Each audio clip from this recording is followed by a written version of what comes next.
प्रभु कब हटेगा प्रभु, मैं गिड़गिड़ा रहा था परमेश्वर है, पर कुछ नहीं हो रहा। छत पे जाके रोता था कि प्रभु ये क्या हो रहा है, बहुत सारे कर्जों के अंदर था। और एक दिन जब मैं वचन पढ़ रहा था तो पढ़ते पढ़ते मैं इफिसियों 1:3 में रुक गया और उसमें लिखा है, एक बार पढ़िए इफिसियों 1:3, आप ध्यान से सुनिए।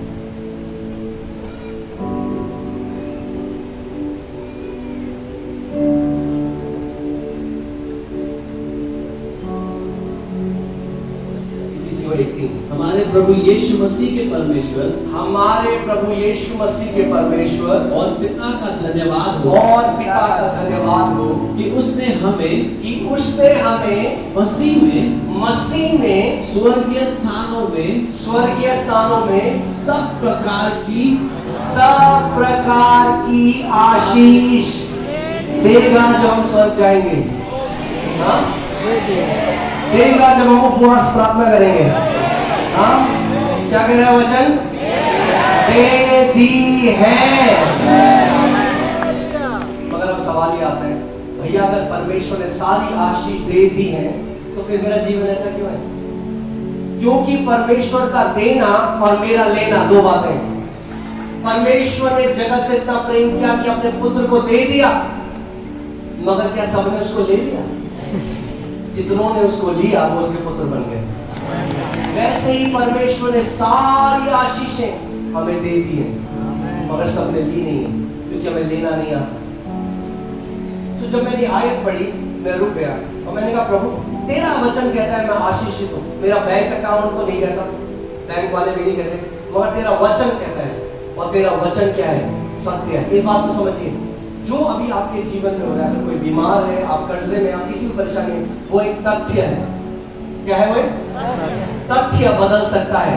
जो वचन में लिखा है वो सत्य है, कभी नहीं बदलता।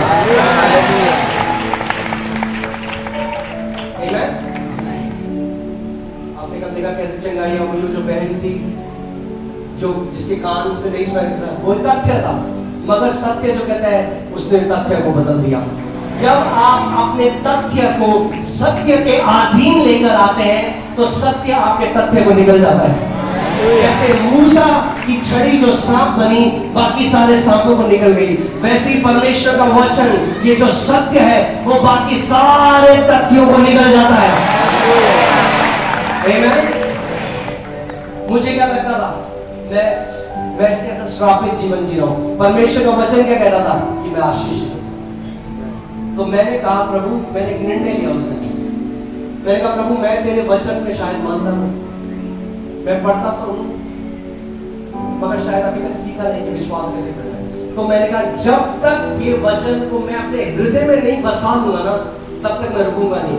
आप जब तक नए नियम में लेबर करना या मेहनत करना, जो नए नियम में मेहनत करना है वो है वचन को अपने अंदर डालना। यही मेहनत है, यही मेहनत है नए नियम में। जिसने ये मेहनत कर दी वो राजा की तरह राज्य करेगा जरूर। अब लगाइए, एक दिन ऐसा था कि हमारे घर पे कुछ रहता था, हमने कुछ सिक्के ढूंढे और उससे एक बन लिया। मैं वहां से आज आपको वहां बात बता रहा हूं जहां आज हमारी मिनिस्ट्री करोड़ों रुपए का खर्चा है। जो प्रभु ने मेरे लिए किया वो आपके लिए भी आमीन।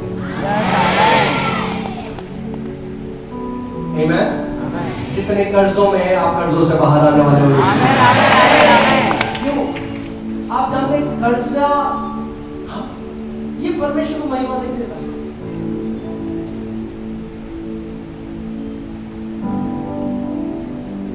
कई लोग कहते हैं अरे ये प्रचारक केवल चंगाई करते हैं।